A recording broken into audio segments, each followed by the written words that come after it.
Hello there, my name is Annette with Sunbeam Fabric Art. Welcome to my channel. Today I'm revisiting the fabric samples that I got for free. Today I am pulling out all the children's fabric and I'm making a special grocery tote bag for a friend's daughter. One of the first things I had to do was cut off all the paper that was identifying what kind of fabric this was. I took some time to do that on all of these fabric samples. We're going to skip ahead to the fun stuff, but I just wanted you to see this. I did try to peel these papers off, but the glue they use to glue these on is just too strong. I thought about reusing just the strips with these papers on them and the glue, and then I thought, that glue was already turning the paper brown in some places, so I just decided it's best to throw those pieces in the trash. Aren't these children fabrics so cute?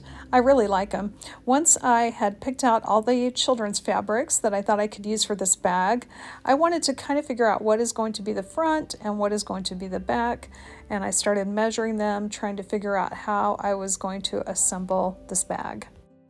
I've got these sorted out into two columns, and that is the way I'm going to put this bag together. The first thing I needed to do was even up all these pieces, get them to be the same measurement.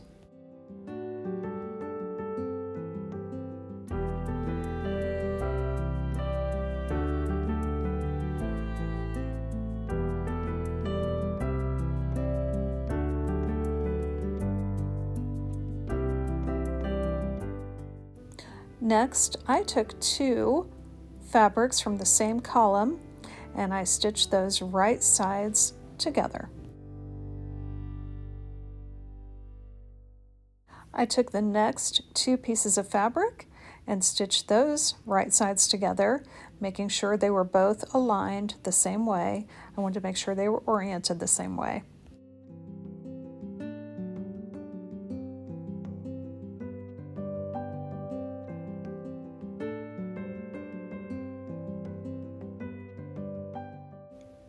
Next, I added one more piece of fabric to each column for the front of the bag.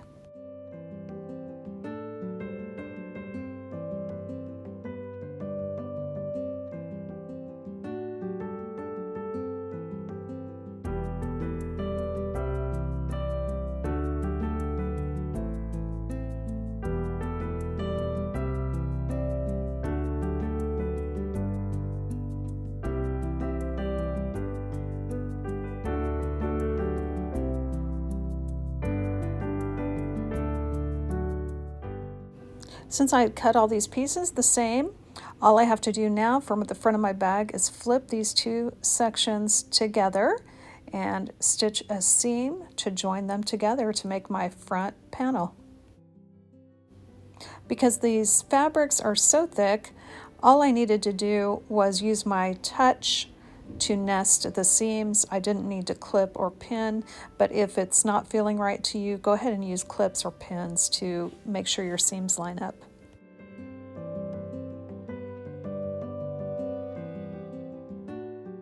Next, I laid out the opposite side of the bag and started stitching that side together the same way.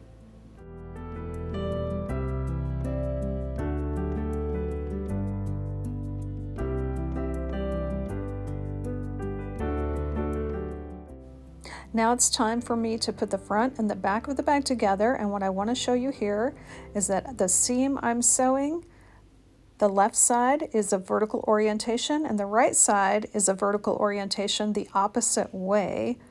We want to make sure they're going opposite ways so that both vertical orientations are up when we finish this bag. If you have non-directional fabric, it doesn't matter, but all these little cute prints are directional. I do need to make sure they're going the right way.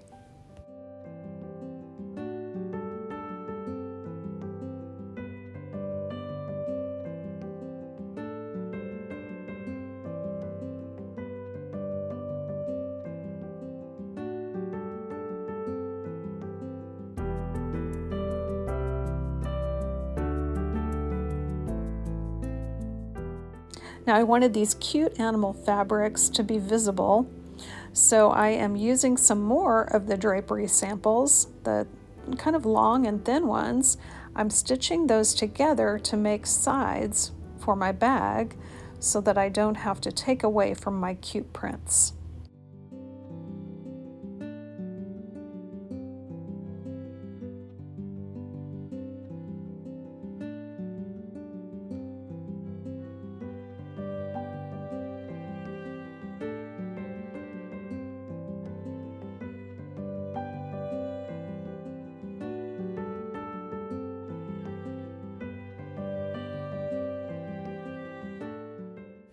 Once I had both sides attached, I measured to see how big this piece was and how much backing and batting I would need.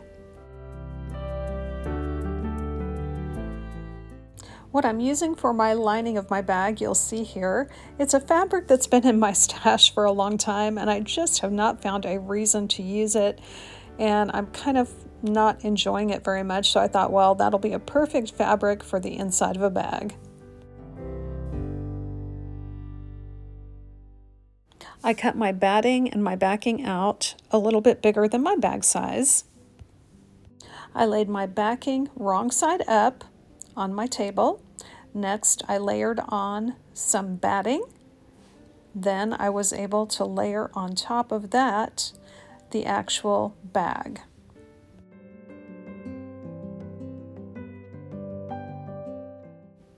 Once I had these 3 layers smoothed out, I was able to take this project to the sewing machine and quilt it. I did not use pins or clips. This project was so small. All I am doing here is stitching a zigzag line over all the seam lines.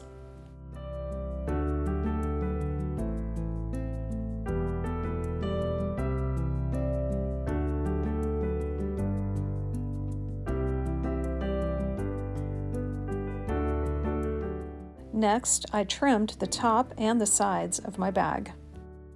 For the sides, I trimmed that side fabric that I had added to 2.5 inches past the animal prints. On the fold on the right side and the left side, I'm cutting out a 2.5 inch box. I like to do a box seam on a bag so that it will stand up when you fill it up with groceries. I decided where I thought a good spot for straps would be, and I made a little pen mark. As you can probably see on this video, there is a little ink mark, and then I pinned my straps into place.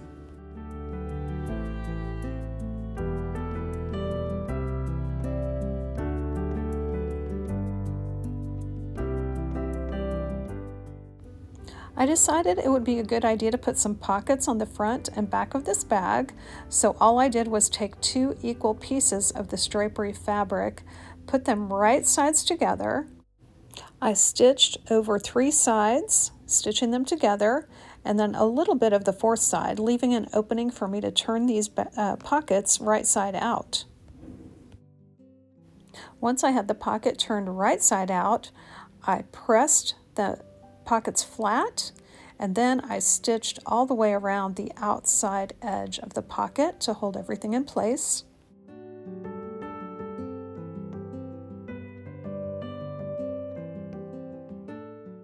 Now it's just a matter of stitching the straps down and the pocket to each side of the bag and making sure I leave about 1 inch or 2 at the top of the bag, because I'm going to do a binding at the top of my bag.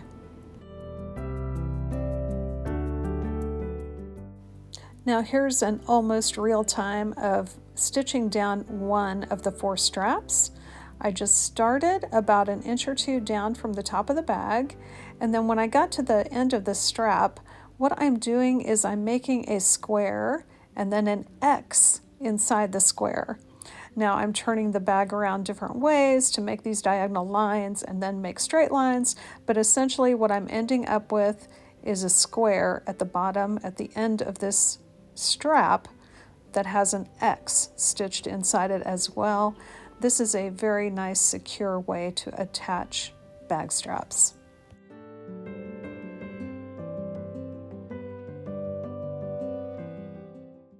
And as you see, I do not stitch all the way to the end. I'm leaving about an inch or two at the end because I'm going to be binding the top of this bag. We will stitch that top of the strap down later.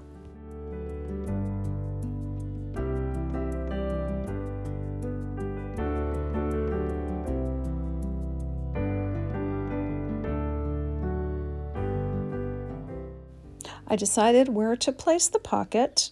I put a pin in the pocket to hold it in place. Then I stitched that pocket to the bag. I made sure I'm back stitched at the beginning and the end so the pocket would be pretty secure.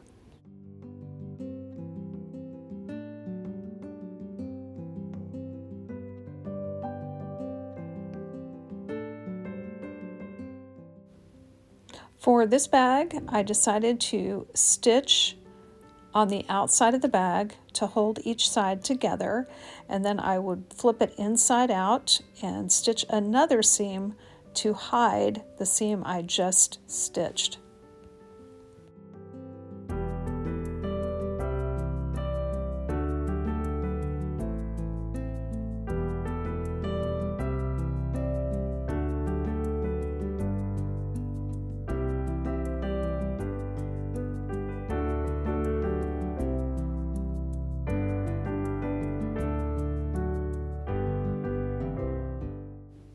With those side seams all done, I turned my bag right side out. Now it's time to stitch the box seams the same way. I'm lining up the middle seam of the bag with the bottom seam of the bag, and then I'm going to stitch my seam on the outside of the bag. Then I will be turning this bag wrong side out, and I will stitch a second seam directly over this existing seam.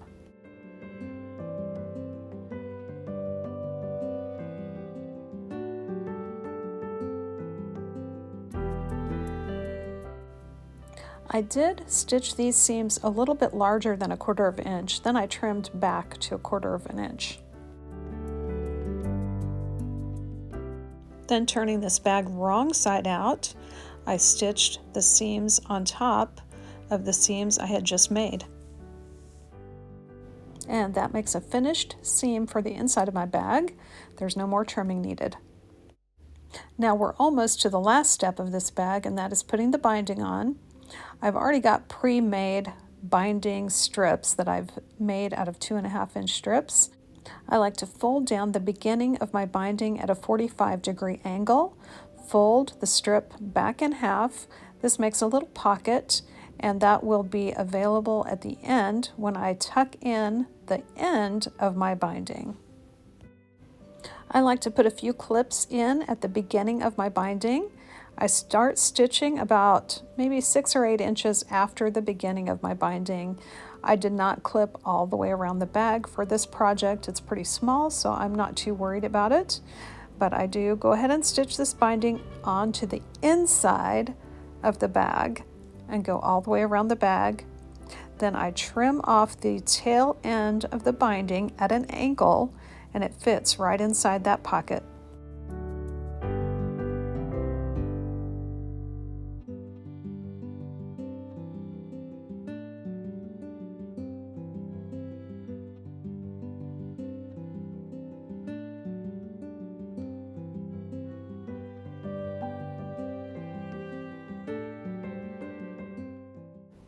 Next, I flip that binding around to the front of the bag, and then I simply stitch it down all the way around.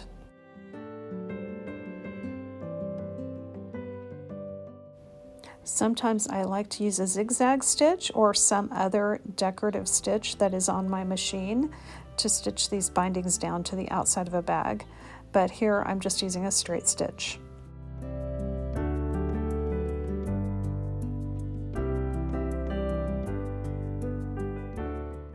Once that binding is completely stitched down, all we have to do is stitch down the tops of our straps, and I'm making that square at the top with an X inside it to make a nice secure bag handle.